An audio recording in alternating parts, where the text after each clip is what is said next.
Welcome everyone to Enigma's Analysis. I'm your host, Mr. Enigma, and today we are here with the final part of our 8-part series on the NFL 2020 divisions, the NFC West. This is arguably the most stacked division in the league. The games in this division are going to be off the charts.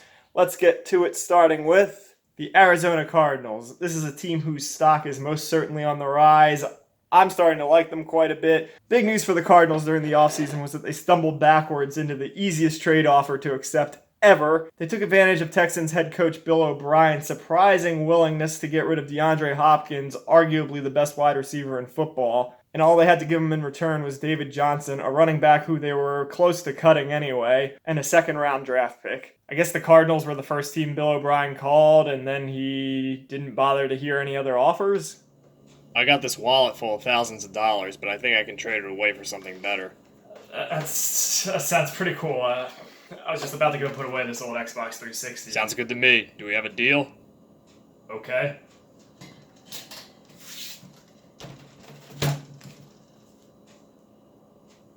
Hey guys, you're not going to believe this. Regardless, the Texans' loss is the Cardinals' gain, as they now have Larry Fitzgerald and DeAndre Hopkins on the field at the same time. Kyler Murray won Rookie of the Year last season, clearly making up for the fact that the right side of the offensive line was trash. They drafted a third-rounder to plug in at right tackle just in case, but it would really do wonders for them if Gilbert could be healthy this year. Still, it's safe to assume that the offensive line once again isn't going to be that great this year, and Kyler Murray is still going to be running around like a chicken with his head cut off. It helps that they've got their running back situation figured out with Kenyon Drake there, although they really don't have anybody at tight end. The bottom line is that the offense isn't going to be too big an issue. The problems are on defense.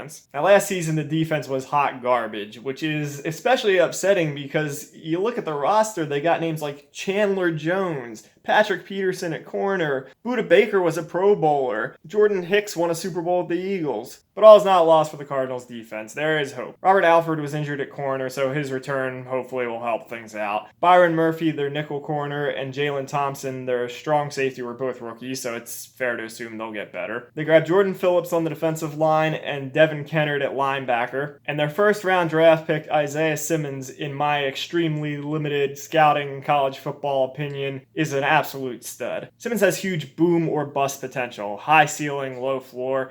The big question is the Cardinals coaching staff savvy enough to figure out how to utilize him? Is he a linebacker? Is he a safety? Is he an edge rusher or a cornerback? He could conceivably do it all. I think the consensus is that he's going to be some kind of hybrid linebacker. Regardless, as long as they're not completely inept, he should help out a lot. So while the defense should be a little bit better at every level, since they were just god-awful last year, it's probably a fair assumption that the defense is still going to be at least a little bit of a hindrance this year. And to be honest, if the Cardinals were in a weaker division, it's not completely out of the question that they could squeak into a wild card spot. They'd at least be in the conversation. I see the Cardinals in a similar light to how I look at the Miami Dolphins. They're a franchise that's clearly on the right track for a change. Their fans haven't had a lot to watch in a while. That should change this year, but it's probably a full year away from them really thriving and being a playoff team. So right now I have the Arizona Cardinals going 7-9. Like I said, it was tempting to go with 8-8 for this team, but I'd err on the side of caution until proven otherwise. All right, the LA Rams, they went from being the NFC champions to being a surprisingly middle-of-the-road team last year. Their biggest offseason news was that they got rid of Todd Gurley, which on the positive gets them out of the murky run situation they're in. The negative is that to replace him, they have Darrell Henderson or second-round draft pick Cam Akers. It's not to say that that can't work out for them, but you gotta figure Gurley, at the very least, was a good receiver out of the backfield. Finally got rid of Gurley. At long last, our running issues are solved. So who's going to play running back for us now?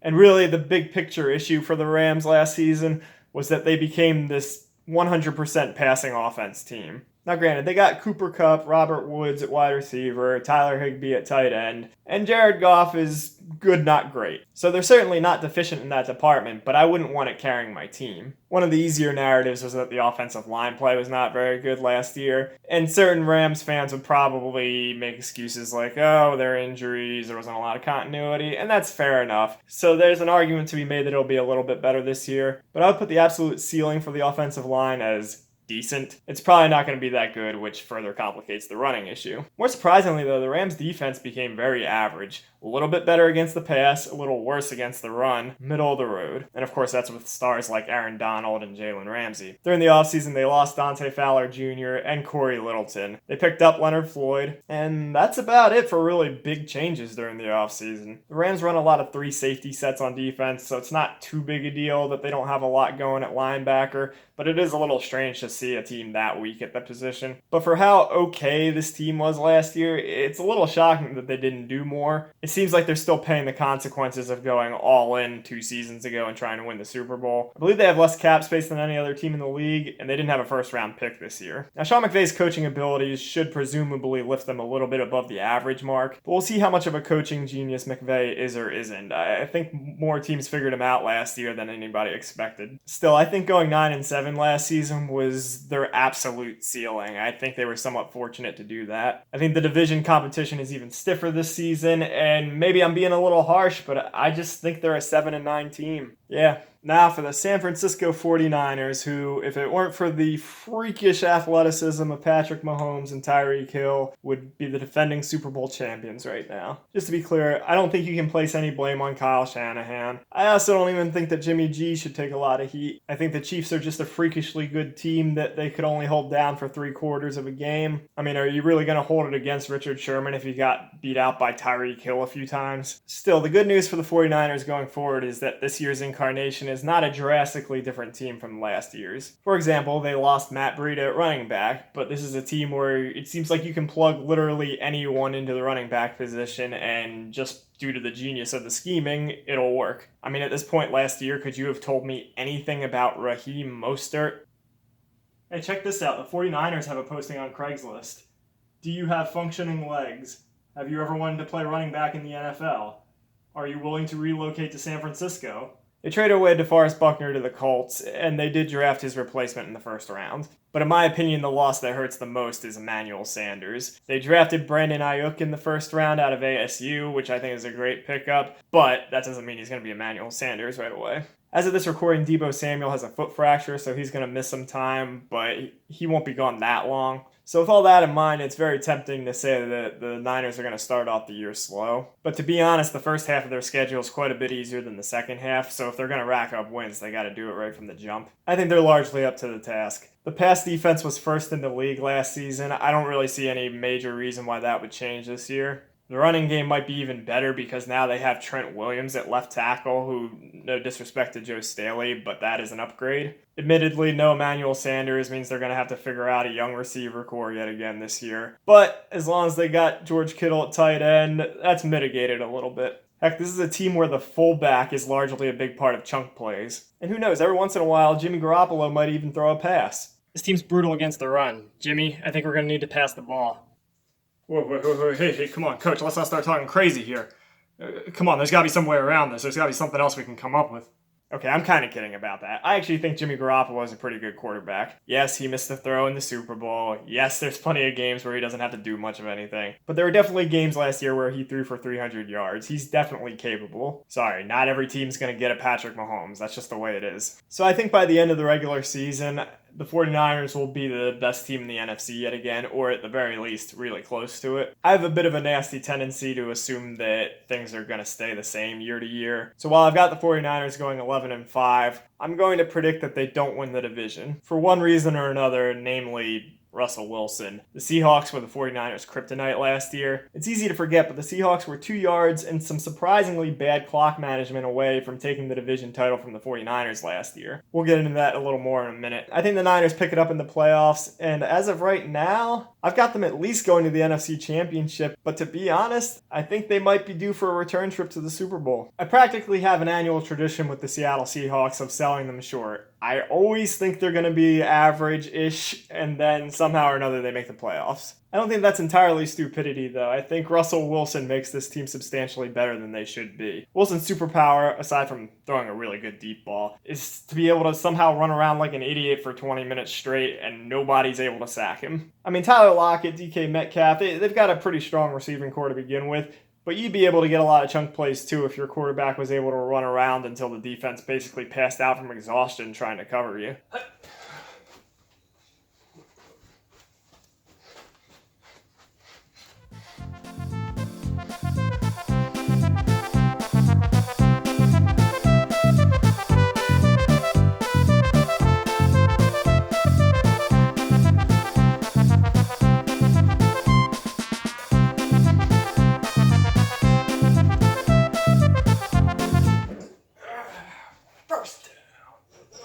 And of course, their success is especially perplexing given how weak their offensive line has been for a long time now. They did a lot of shuffling around of personnel in that department during the offseason, but I'm not entirely sure that the offensive line is going to be significantly better this year. Although I will say that getting BJ Finney at center from the Steelers is a pretty good grab. He was usually very reliable. Bad O-line or not, when you factor in Wilson's contribution to the rushing yard stat, they finished 4th in the league last year, and now their running back committee is vicious. They got Carlos Hyde to add on to Chris Carson and Rashad Penny. So basically, we're a long way removed from the Legion of Boom days. The Seahawks are most definitely an offense-first team now. Pass rush was basically non-existent last year, and to top that off, as of this recording, they lost Jadeveon Clowney. I'm not sure what exactly Clowney is holding out for. It's entirely possible he may end up back here, but for the moment, he's gone. Now, their linebacking core remains a strong spot for the team. They still got Bobby Wagner, they still got KJ Wright, and they drafted a first rounder to add into that core. Things get a little murky in the secondary, though. Trey Flowers really wasn't very good at cornerback. They're hoping that Quentin Dunbar will be cleared of his legal issues, which would mitigate their secondary problems significantly. They also definitely don't have their nickel corner situation figured out. In the middle of last year, they traded for Quandre Diggs. They're hoping that he can finally lock down the free safety position so that Bradley McDougald can settle in at strong safety where he's much better. Still, with all the question marks there on top of the inevitably bad defensive line, you gotta imagine the Seahawks defense is still going to be a bit of a liability. But I'm learning my lesson finally. I am not going to sell the Seahawks short. Last year they ran into problems when their running backs got injured. That won't happen again this year. I need to throw a few curveballs into my predictions this year. Nothing ever happens like you think it's going to in the NFL. Well, maybe not nothing, but you know what I mean. So I'm going to make a screwball prediction and say that the Seahawks beat the 49ers both times during the regular season and thus tie with them for an 11-5 record, but get the tiebreaker and are given the division title. However, I predict that the 49ers will outperform them in the playoffs, so I have the Seahawks finishing up in either the division or maybe the conference finals. Seriously, I have nothing against Russell Wilson at all, but I kind of cheer every time someone gets a sack on him, just because it proves he's actually human and brings some logic and order into this world. Okay, so that's Enigma's analysis on the NFC West. I've got the Seahawks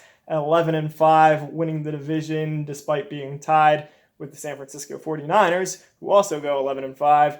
Then I got the Cardinals at 7-9. I got the Rams at 7-9 as well. Give me some insight in the comments section. How do the Seahawks always exceed any logical expectations? Are the 49ers due for a bad Super Bowl hangover, or will they go back? Am I setting my expectations too high or too low for the Cardinals? Is there something about the Rams I'm just completely missing? Be sure to like the video and subscribe to my channel. I am going to be shifting away from football videos fairly shortly. I'd like to do more on video games and movies, but of course with the pandemic there hasn't been a ton out. As tempting as it would have been to make a video on The Last of Us 2, I think the internet has pretty thoroughly covered that game from every angle. I definitely intend to do a playoff prediction wrap-up video for the NFL this coming season, but I'm thinking it probably makes sense to wait till closer to the year actually starting before I do that. That way I can factor in surprise injuries or any last-second trades. For example, Brandon Brooks, the right guard of the Eagles, has a major injury since I last recorded that video, and whether Jamal Adams stays with them or not, I think I was a bit too generous to the Jets. Still, if Adams ends up on, say, a Texans or a Cowboys team, or